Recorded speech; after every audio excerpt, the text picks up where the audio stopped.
Welcome back to the Gentleman's Gazette. In today's video, we'll discuss the best ways to remove stains, whether new or old, from your neckties, bow ties, and pocket squares.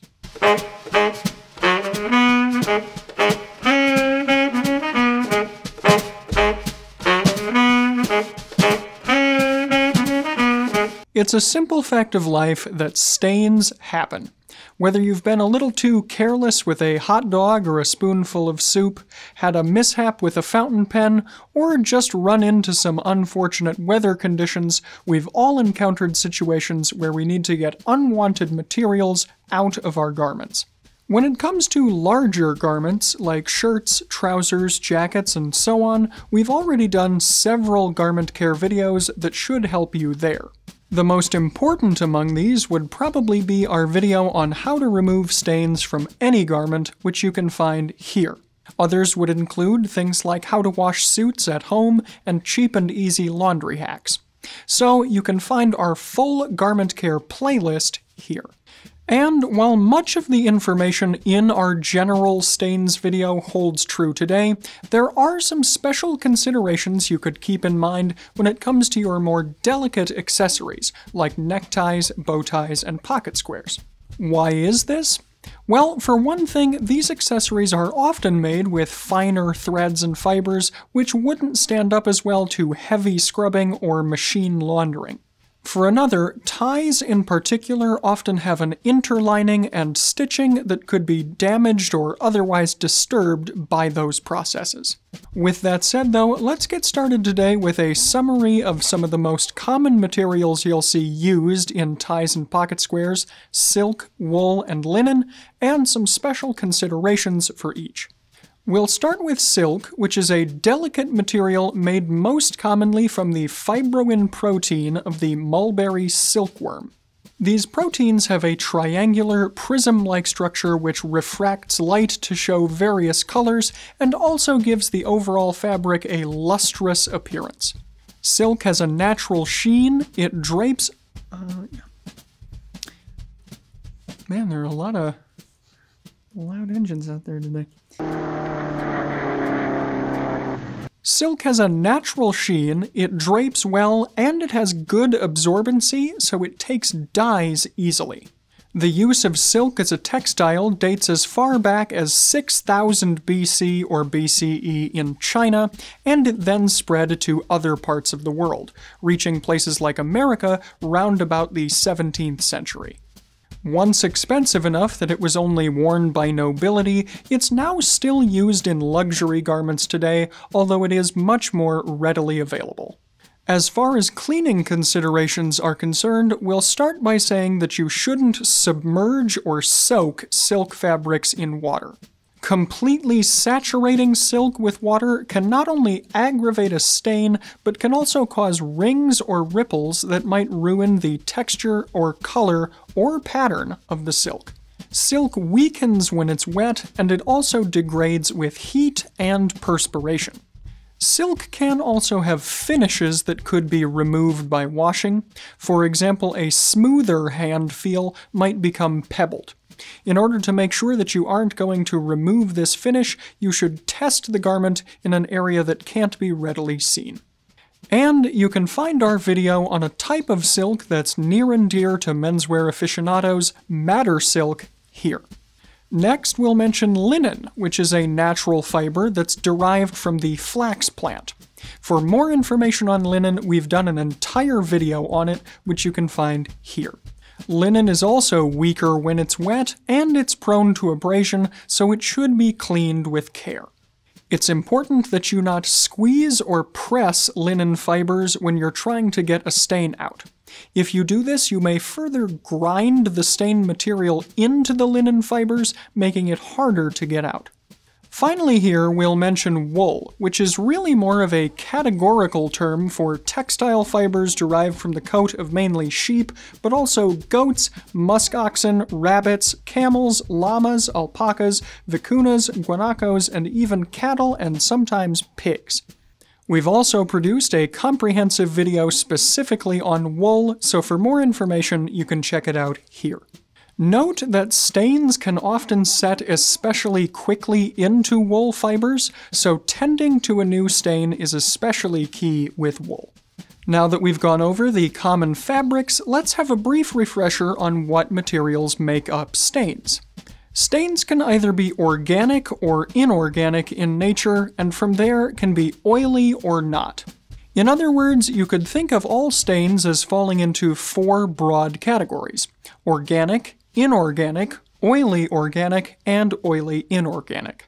As examples of each of these, stains from living organisms, including plants, are organic, things like blood, grass stains, or red wine.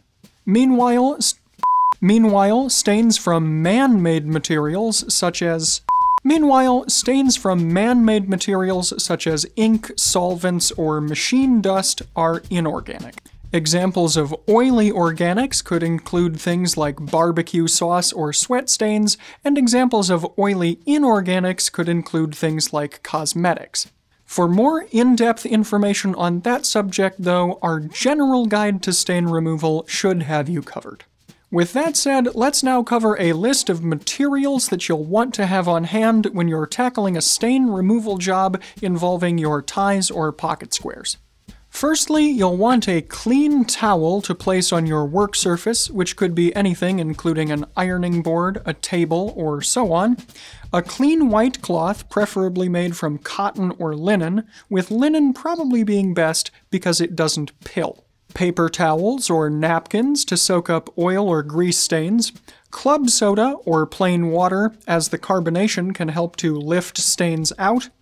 Talcum powder, baking soda, cornstarch, or borax to treat old stains.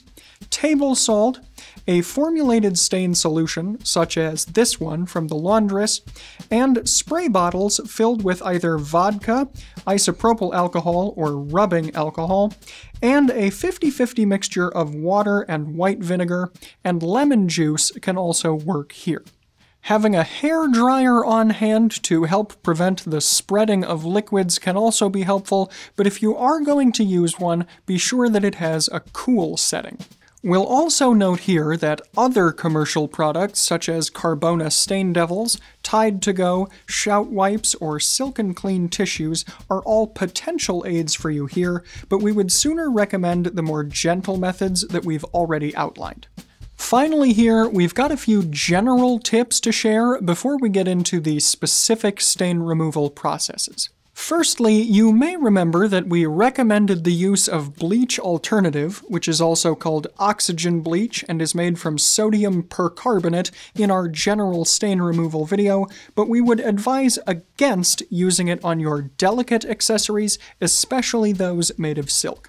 And, as with regular garments, never use conventional chlorine bleach. Both bleach and bleach alternative are probably going to be too harsh for these more delicate garments, so you should stay away from them.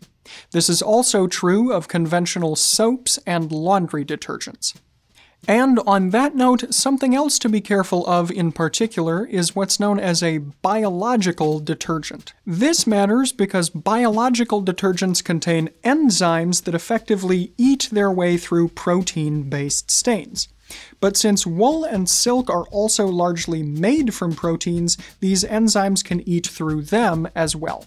Before you attempt to use any materials except perhaps water or club soda to remove a stain, be sure to check the label on your garment to see if there are any special care considerations you need to be aware of. After this, you should also check the color fastness of the fibers by dabbing a small and clean area of the clothing with a clean white cloth that is slightly damp. If the garment isn't color fast, you'd either want to take it to a dry cleaner or consider it a lost cause. When it comes to ties, you definitely shouldn't iron them either, as they have delicate rolled edges that can be unattractively flattened out under an iron. In addition, the heat might also damage the fibers. On that note, though, you can check out our complete ironing playlist here. And speaking of appliances not to use, you should never machine wash or tumble dry any of the delicate accessories we're discussing today. And no matter what cleaning agent you happen to be using, you should always remember to be gentle. Blot, don't scrub.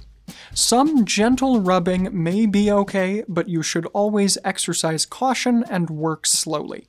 Also, it's a good idea to work from the outside of the stain inward to prevent spreading. Because many of the fibers we're discussing today are particularly delicate, you should also never attempt to wring out a tie or pocket square, as this could easily damage the structure of the fibers. And as we've said in our general stain removal guide, it may be that a given stain is actually a combination of some or all of the 4 types we mentioned. If one particular stain removal method doesn't seem to work well for you, you could try some of the others and see if that gets you further. Of course, do remember to be careful no matter what method you're using. Finally here, if you would like to use a dry cleaner as a last resort, be sure to tell them of the fabric composition of the garment you're bringing in and the type of stain that the garment was subjected to. This way, if they have more information, they should know more properly how to treat the garment in question.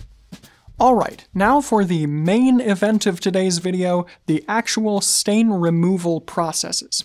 We'll start with organics like food or bodily fluids. First, here's what to do in the moment right when something actually gets on your garment. Firstly, you should gently scrape off the offending material using something like a butter knife or a spoon, something that is firm but without a sharp edge.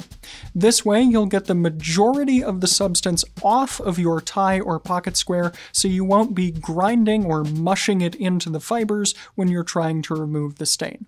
And if you're using an implement with a defined but not sharp edge, you won't risk tearing the fibers that way either. Next, try blotting at the stain with a clean cloth or napkin using water or preferably club soda. Paper towels are also acceptable, but you should try to avoid paper napkins if you can at all help it, because they will often disintegrate as you're trying to blot or rub at the stain. Of course, if all you've got in a given situation is paper napkins, then by all means go for it, but you should try something a bit softer and at the same time more durable. Next, when it comes to oil and grease stains, we would recommend that you start by blotting up as much of the oil and grease as possible with a paper or cloth napkin. You're not rubbing here, but just taking up the excess material with the paper or cloth. Remember, of course, that because water and oil don't mix, water probably won't be much help to you here. The carbonation from club soda could be a bit more helpful, but just trying to blot up the excess oil is a good first step. Red wine is best treated in the moment with table salt, although you will obviously want to take your tie off first in order to do this. It can also be taken up with club soda or even white wine if you've got it on hand. Speaking of white wine then, you shouldn't panic if you get a bit of this on your tie or pocket square, as it's best left to dry and then to deal with later. So those are all of the immediate methods to employ right as the stain hits the tie. But once you're back home and have a bit more time to deal with things, there is a subsequent follow-up process you should use to really ensure that you're getting the stains out. This particular treatment can also be a great method for removing older stains, although you may want to use it in conjunction with some of the other processes we've already talked about. First here, lay the tie flat on your work surface with a towel underneath and create a small pile of either baking soda, cornstarch, talcum powder, or borax. All should work roughly equally. Allow this small pile of powder to sit on the stain for 12 to 24 hours. This is especially important for oil-based stains. After the 12 to 24 hours has elapsed, you can take the powder off of the tie and see if the stain has come up with it. Afterward, a bit of delicate brushing with a garment-safe brush might be good. Of course, you want to use something with particularly soft bristles here, not something like a scrub brush, shoe brush, or any related material. This method may not work on the first try, but it can be repeated up to 3 times without any potential for damaging the tie. You could also try different types of powders if you weren't satisfied with the one you used the first time. A small amount of mineral spirits can also be used for particularly stubborn oil stains, but this stuff can be harsh, so we would exercise extreme caution here. Finally today, we'll discuss ink stains. We've saved these for last because ink is a bit of an outlier. It's best treated not right away, but after it has completely dried. This is because if you try to remove a fresh ink stain while it's still wet, especially by introducing another liquid, there is a great potential for the ink to simply spread around to more of the tie or pocket square. So, once the ink is completely dry, you should gently dab at it with a cotton ball or clean rag or cloth that has been soaked in rubbing alcohol. If the ink doesn't all come out at first, you should allow it to dry again and then repeat the process. Alternatively, you could also combine this method with a few of the other cleaning substances we've already recommended just to see what works. Holy cow, there are a lot of buses all of a sudden. Today we'll ride buses to places near and far. Today we are taking a long bus ride.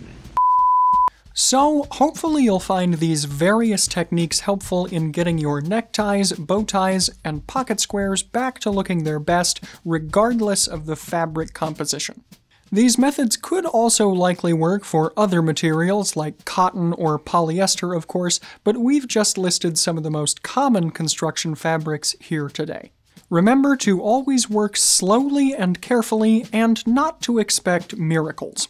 Not every garment and accessory is going to be able to be brought back to 100%, of course, but it's always worth a try. And here's one more reminder to check out our full garment care playlist here. In today's video, I'm wearing an especially casual outfit, once again good for doing some garment care around the house. It's made up primarily of a shirt featuring a micro-check pattern of light blue and black on a white ground, some plain black trousers, and a simple lighter gray sweater vest from Polo Ralph Lauren.